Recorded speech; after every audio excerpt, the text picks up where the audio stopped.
Hello everyone, good morning to all of you. Welcome to Logic Pathshala. आज के इस video में हम कवर करेंगे 12th ऑफ मई के इम्पॉर्टेंट करंट अफेयर्स के क्वेश्चंस। फ्रेंड, इस वीडियो का जो पीडीएफ है वो आप लोगों को टेलीग्राम पे मिल जाएगा, जिसका कि लिंक दिया गया है डिस्क्रिप्शन बॉक्स में। तो चलिए आज के इस इम्पॉर्टेंट सेशन को शुरू करते हैं मोटिवेशन कोट से। आज देखिए बहुत प्यारा सा कोट है, it's okay to take a break. तो बीच में ब्रेक लेना भी बहुत ज़रूरी होता है। जैसे आप कोई भी काम कर रहे हैं या कोई भी आप स्टडी का रूटीन भी बना रहे हैं अपना, तो ये ज़रूरी भी है कि आप थोड़ा थोड़ा ब्रेक ज़रूर लें। तो ये ओके होता है, ऐसा नहीं कि आपने ब्रेक ले लिया तो कुछ हो जाएगा, है ना। तो it's okay to take a break. तो कोई भी काम अगर आप कर रहे हैं तो उसके बीच में छोटे छोटे ब्रेक्स भी ज़रूर लें, लेकिन हाँ, ऐसा भी ना करें कि आपने ब्रेक ले लिया हो तो आप सोचें कि आराम ही करते रहें, आपको आगे भी बढ़ना है। तो चलिए आज में इम्पॉर्टेंट डे से शुरू करते हैं। आज 12th ऑफ मई को सेलिब्रेट होता है इंटरनेशनल नर्स डे। तो इसके बारे में बात करते हैं। इस दिन का मेन उद्देश्य है टू ऑनर नर्सेज, यानी जितनी भी नर्सेज हैं उनको सम्मान देने के उद्देश्य से ये दिन सेलिब्रेट किया जाता है। ऑल्सो देखिए इस दिन बर्थडे होता है फ्लोरेंस नाइटिंगेल का, जिनको फाउंडर ऑफ मॉडर्न नर्सिंग कहा जाता है। तो उनके बर्थडे को ही सेलिब्रेट करने के लिए इंटरनेशनल नर्सेज डे मनाते हैं। थीम की बात करते हैं तो इस बार की थीम रही है nurses a voice to lead, invest in nursing and respect rights to secure global health. तो थीम भी आप लोगों को ज़रूर ध्यान रखनी है।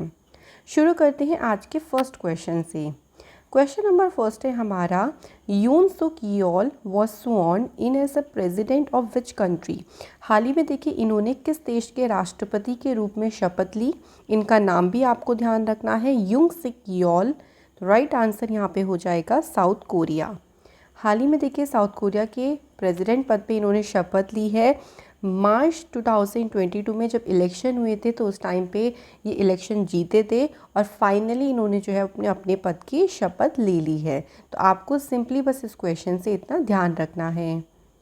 कुछ और अपॉइंटमेंट्स को फ्रेंड्स हम रिवाइज करते हैं। तो देखिए गैब्रियल बोरिक ये सबसे यंगेस्ट प्रेसिडेंट बने हैं कौन सी कंट्री के, तो याद रखिएगा चिली। आप लोगों को देखिए दो तरीके से यहाँ से क्वेश्चन बनेगा। एक तो आपको नाम दे देंगे और उनसे उनके पूछ लेंगे कि कौन से देश के प्रेसिडेंट या प्राइम मिनिस्टर बने हैं, या फिर आपसे कंट्री देके उनका नाम पूछ सकते हैं। तो इसलिए दोनों तरीके से आपको याद रखना है। सेकंड देखिए एडामा बैरो, ये गाम्बिया देश के सेकंड टर्म के लिए प्रेसिडेंट बनी हैं। शावकत मिर्जियोव ये उज्बेकिस्तान के प्रेसिडेंट पद पर री इलेक्ट हुए। स्वीडन की पहली फीमेल प्राइम मिनिस्टर बनी है मागदीला एंडरसन। नेक्स्ट देखिए चेक रिपब्लिक के नई प्राइम मिनिस्टर बनी है पेट्रो फियाला। बारबाडोस में सेकंड टर्म के लिए प्राइम मिनिस्टर बनी है मिया मोतले। तो ऐसे ही हम ऑलवेज रिवीजन ज़रूर करते हैं ताकि आप लोग पुरानी न्यूज़ को बिल्कुल भी ना भूल जाएं। नेक्स्ट क्वेश्चन पे बढ़ते हैं। क्वेश्चन है देखिए, world largest glass bridge was open in which country. तो विश्व का सबसे बड़ा ग्लास बॉटम ब्रिज ये किस देश में खोला गया है। राइट आंसर हो जाएगा वियतनाम में इसे खोला गया है। इसे कहा गया देखिए वियतनाम्स बैक लॉन्ग पेडेस्ट्रियन ब्रिज, ये इसको नाम दिया गया है। और इसकी अगर हम लंबाई की बात करते हैं तो ये 632 मीटर लंबा है। और ये जो यहाँ पे ह्यूज जंगल है एक, उसके ऊपर अगर हम इसकी हाइट की बात करते हैं तो ये 150 मीटर हाइट पे लोकेटेड है। ये जो बैक लॉन्ग पेडेस्ट्रियन ब्रिज है ना, इसका मतलब है वाइट ड्रैगन, यानी वियतनाम लैंग्वेज में इसका मतलब होता है वाइट ड्रैगन। तो आप लोगों को यहाँ पे कंट्री का नाम ध्यान रखिएगा और इसे क्या कहा गया है ब्रिज को, इसका नाम भी याद रखना। वियतनाम की बात कर ही लेते हैं। तो देखिए आप यहाँ मैप में देख सकते हैं, ये है लोकेशन है यहाँ पे वियतनाम की, और इधर कौन सा सी है, साउथ चाइना सी है। वियतनाम की कैपिटल है हनोई, करेंसी है वियतनामीज टोंग, और यहाँ पे प्राइम मिनिस्टर हैं फाम मिन चिन, यहाँ के प्राइम मिनिस्टर हैं। अगले क्वेश्चन पे बढ़ते हैं। The joint commission meeting between India and which country was held in new Delhi. Recently देखिए इंडिया और कौन से देश के बीच में जॉइंट कमीशन की जो मीटिंग है वो कहाँ पे हुई है, ये भी हमें याद रखना है, न्यू दिल्ली में हुई। अब कंट्री की बात आती है तो राइट आंसर यहाँ पे हो जाएगा ओमान। तो इंडिया और ओमान देश के बीच में ये जो बैठक है इसका आयोजन किया। अब आपको ये भी याद रखना है कि इस मीटिंग में इंडिया की तरफ से किन्होंने पार्टिसिपेट किया है, तो पीयूष गोयल ने इसमें जो है वो इसकी सह अध्यक्षता करी है। ये कॉमर्स इंडस्ट्री के मिनिस्टर हैं, तो आपको इनका नाम ध्यान रखना है। ये इंडिया और ओमान के बीच में जो मीटिंग हुई है ये कौन सा एडिशन है, तो ये इसका 10th एडिशन था। तो कितने क्वेश्चन बन गए? फर्स्ट ऑफ ऑल किस किस के बीच में हुई? एक ही क्वेश्चन, इंडिया और ओमान के बीच में। सेकंड, कहाँ पे हुई? तो आपका आंसर होगा न्यू दिल्ली। कौन सा एडिशन हुआ? 10th एडिशन हुआ। और इसकी सह अध्यक्षता या फिर इंडिया की तरफ से कौन थे इसमें? पीयूष गोयल। तो ये 3-4 क्वेश्चन यहाँ से पूछे जाएंगे। अगले क्वेश्चन पे बढ़ते हैं। तो देखिए, who was the chief guest at the annual event of air cargo forum India? तो यहाँ पे मैं बताना है कि जो air cargo forum India event हुआ है इसमें मुख्य अतिथि कौन थे? Answer is Jyotiraditya M Scindia. इनके पास कौन सी मिनिस्ट्री है? तो बात करते हैं, इनके पास है सिविल एविएशन मिनिस्ट्री। ठीक है फ्रेंड्स, तो याद रखिएगा मिनिस्ट्री बहुत इंपॉर्टेंट है। कई बार क्वेश्चन मिनिस्ट्री से ही डायरेक्टली पूछा जाता है। यहाँ पे अगर हम और सबकी मिनिस्ट्री की बात करते हैं तो देखिए, नारायण राणे, इनके पास में मिनिस्ट्री है एमएसएमई यानी micro small and medium enterprises ministry है इनके पास। उसके बाद हम नेक्स्ट देखिए, यहाँ पे बात होती है अनुराग ठाकुर की। तो इनके पास में देखिए कौन सी मिनिस्ट्री है? फर्स्ट इनके पास है youth affairs and sports ministry. एक और मिनिस्ट्री इनके पास में इंफॉर्मेशन एंड ब्रॉडकास्टिंग मिनिस्ट्री। उसके बाद बात करते हैं देखिए यहाँ पे किरण रिजिजू की। तो इनके पास में इस टाइम पे कौन सी मिनिस्ट्री है? Law and justice ministry. तो याद रखिएगा फ्रेंड्स, मिनिस्ट्री भी इम्पॉर्टेंट है। अब आ जाते हैं हम अपने क्वेश्चन पे। तो ये जो इवेंट हुआ इसकी थीम थी 10 million vision 2030 stimulating scaling steering air cargo. ये इसकी जो है वो इस इवेंट की थीम रही है। एयर कार्गो जो फोरम इंडिया है इसकी एस्टेब्लिशमेंट हुई 14 सितंबर 2012 को। अगला क्वेश्चन देखिए, president Ramnath Kovind has conferred dash to personnel of arm forces during defence investiture ceremony. तो अभी देखिए जो ये सेरेमनी हुई है उसमें प्रेसिडेंट रामनाथ कोविंद जी ने यहाँ पर सशस्त्र बलों के कर्मियों को किस चक्र या किस अवार्ड से सम्मानित किया है? तो राइट आंसर हो जाएगा यहाँ पे 13 शौर्य चक्र जो है इससे सम्मानित किया है। और किसके द्वारा किया गया है ये भी हमें याद रखना है। तो आंसर होगा आपका प्रेसिडेंट रामनाथ कोविंद जी के द्वारा। 13 शौर्य चक्र जो दिए गए हैं उनमें से 6th पॉस्ट्यूमस यानी 6 लोगों को मरणोपरांत जो है वो यहाँ पे दिए गए हैं। ये जो पूरी की पूरी सेरेमनी हुई थी कहाँ पे हुई ये भी याद रखेंगे, न्यू दिल्ली में। कुछ इंपॉर्टेंट पॉइंट्स की बात करते हैं फ्रेंड्स। यहाँ पे देखो तो प्रेसिडेंट रामनाथ कोविंद जी के द्वारा ऑल्सो देखिए 14 परम विशिष्ट सेवा मेडल, 4 उत्तम युद्ध सेवा मेडल और 24 अति विशिष्ट सेवा मेडल्स को भी कन्फर्ड किया गया है। तो ये हमें याद रखना है। अब देखिए जो गैलेंट्री अवार्ड्स होती हैं ये इंस्टीट्यूटेड बाय दी किसके द्वारा? गवर्नमेंट ऑफ इंडिया के द्वारा इंस्टीट्यूट किए गए। और ये क्यों दिए जाते हैं? तो जो एक्ट्स ऑफ ब्रेवरी यानी जो आप सेक्रीफाइस करते हैं, जो आपकी बहादुरी है उसी को सम्मानित करने के लिए गैलेंट्री अवार्ड्स जो हैं दिए जाती हैं। अगले क्वेश्चन पे बढ़ते हैं। अगला क्वेश्चन है, who among the following ministers has inaugurated the first centre of excellence for khadi? Recently khadi के लिए पहला सेंटर ऑफ एक्सीलेंस केंद्र का उद्घाटन किसने किया है? सही आंसर हो जाएगा नारायण राणे। तो नारायण राणे के पास अभी मैंने आपको बताया था कौन सी मिनिस्ट्री है, इनके पास में है एमएसएमई मिनिस्ट्री।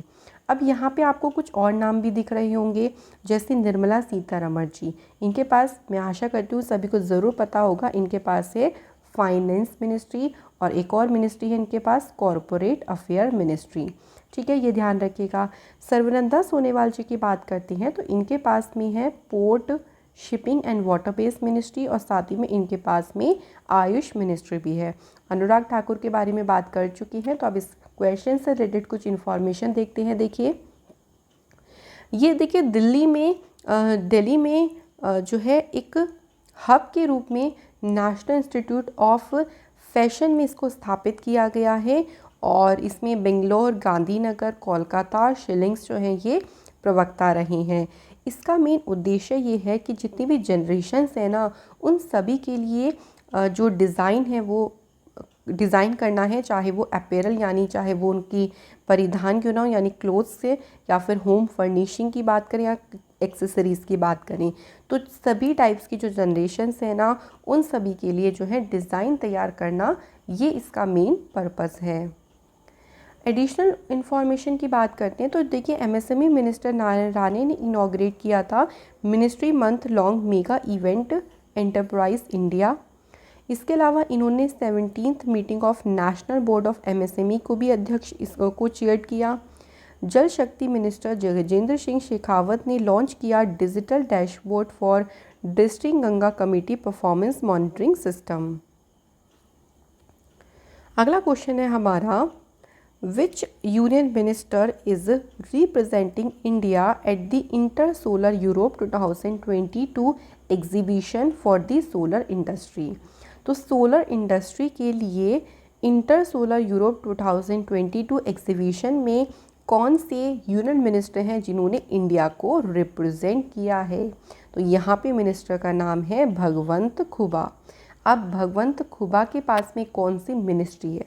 देखिए, ये है रिन्यूएबल एनर्जी मिनिस्ट्री, ये है union minister of state for ministry of new and renewable energy. ठीक है, तो ये स्टेट मिनिस्टर हैं इसके, इन्होंने जो है भारत की तरफ से इसमें पार्टिसिपेट किया है और इसमें इन्होंने जो की नोट यहाँ पर डिलीवर किया है उसमें इंडिया सोलर एनर्जी मार्केट उसका टाइटल रहा है और ये म्यूनिक जर्मनी में हुआ।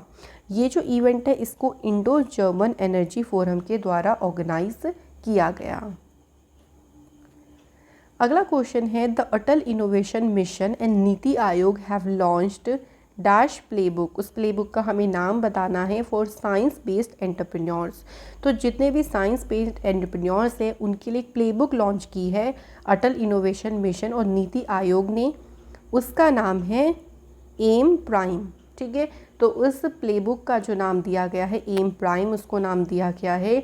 ये जो प्लेबुक है इसे Ambedkar international centre new Delhi से लॉन्च किया गया।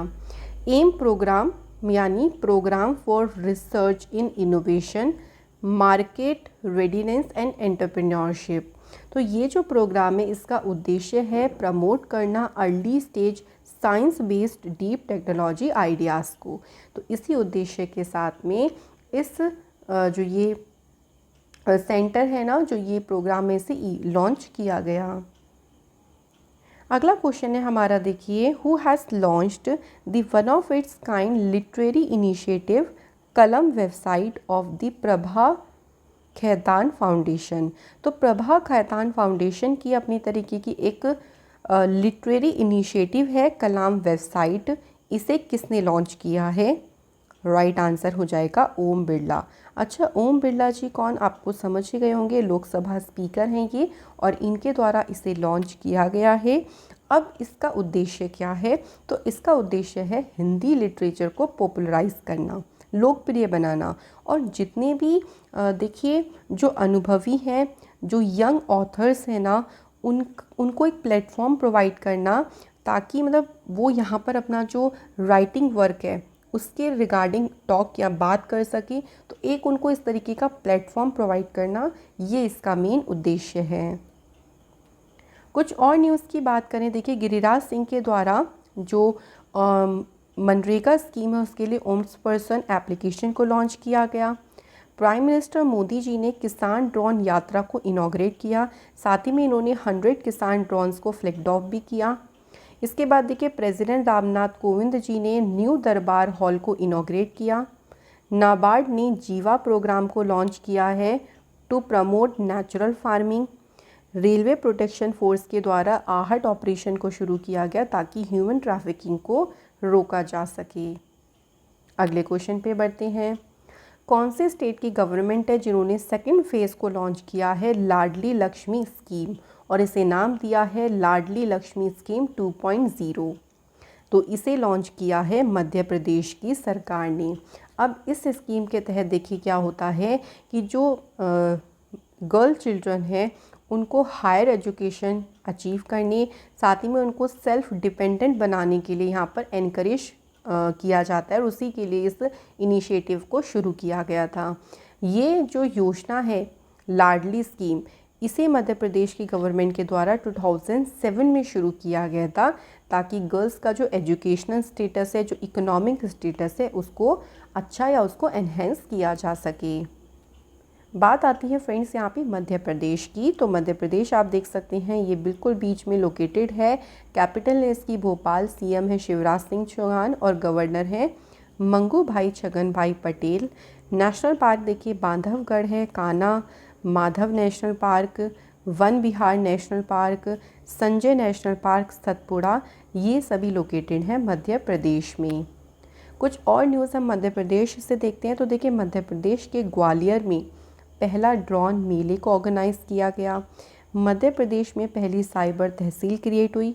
इंदौर रेलवे स्टेशन का नाम ट्राइबल आइकन तांत्या भील के नाम पे रखा गया। यहाँ पे मुख्यमंत्री राशन आपके द्वार योजना शुरू हुई और इंदौर जो कि मध्य प्रदेश में शहर है, उसे इंडिया का पहला water plus certified city declare किया गया। तो फ्रेंड्स ये सारी जो न्यूज़ है वो आपकी रिलेटेड है मध्य प्रदेश से। नेक्स्ट क्वेश्चन है Tata technology limited has entered into a collaboration with which state to transform 34 state polytechnics and 43 industrial training institute. तो इन सभी को बदलने के लिए टाटा टेक्नोलॉजी लिमिटेड ने जो कोलैबोरेशन किया है वो किया है असम की सरकार के द्वारा। ठीक है, तो आपको याद रखना है अब इसमें लगभग 2390 करोड़ रुपए का निवेश होगा और इसमें फ्यूचरिस्टिक जो सेंटर ऑफ एक्सीलेंस है उनको ट्रांसफॉर्म यहाँ पर किया जाएगा। तो 10 साल के पीरियड ऑफ टाइम के लिए ये जो MOU है, मेमोरेंडम ऑफ एग्रीमेंट है, MOA, ये साइन हुआ है टाटा टेक्नोलॉजी लिमिटेड और असम की गवर्नमेंट के द्वारा। अगला क्वेश्चन है कौन से बैंक ने लॉन्च किया है express car loan industry first digital new car loan. तो एक्सप्रेस कार लोन को लॉन्च किया है HDFC बैंक ने।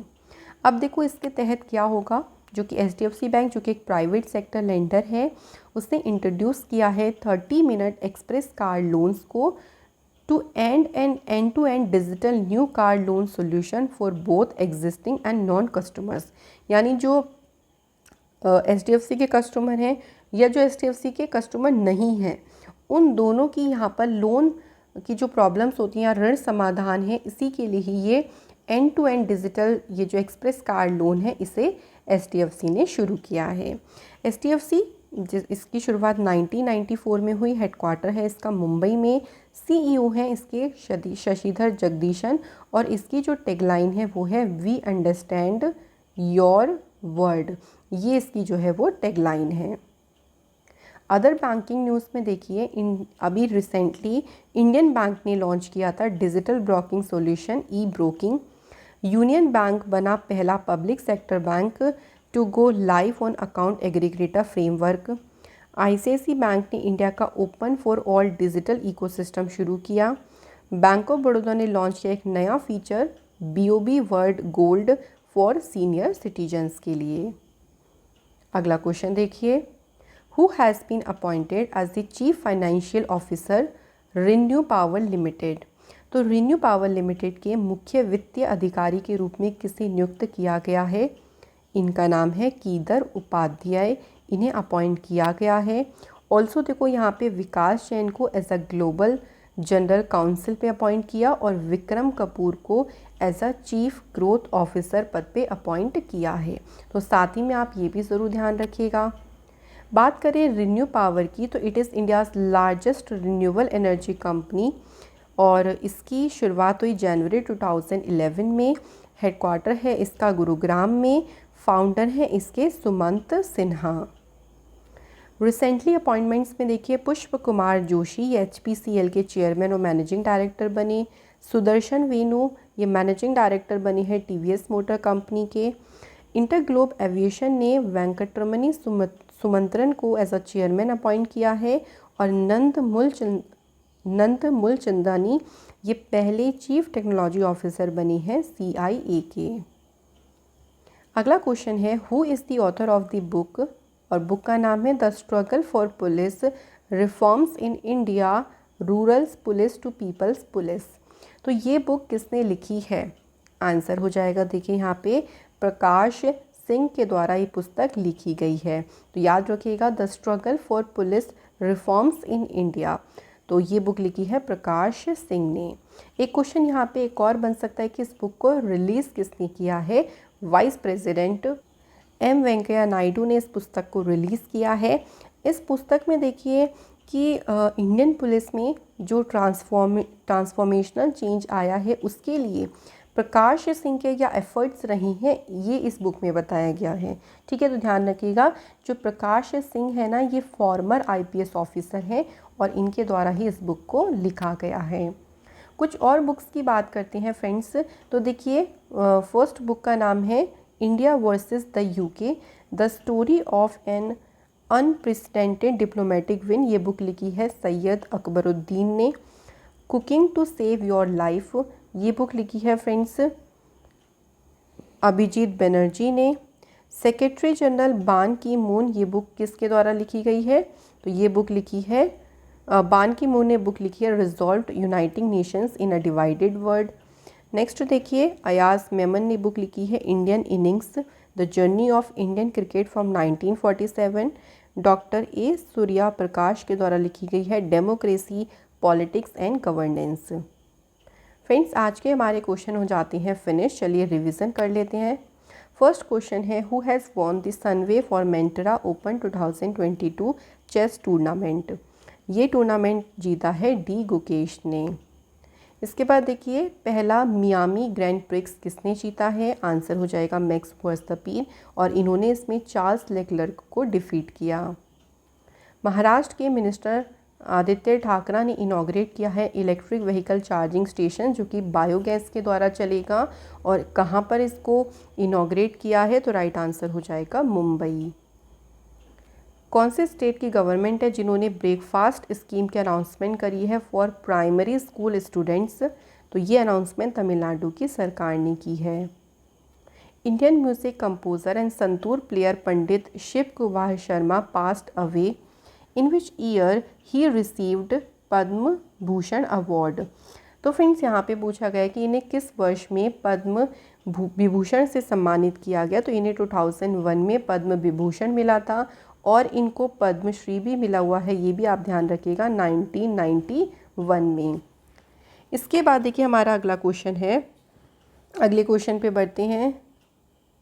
The ministry of tourism under its dash brand line, तो ब्रांड लाइन का नाम क्या है? Incredible India. अगला है the national mission for clean Ganga has organised the 6th edition of webinar on the theme of waste water management.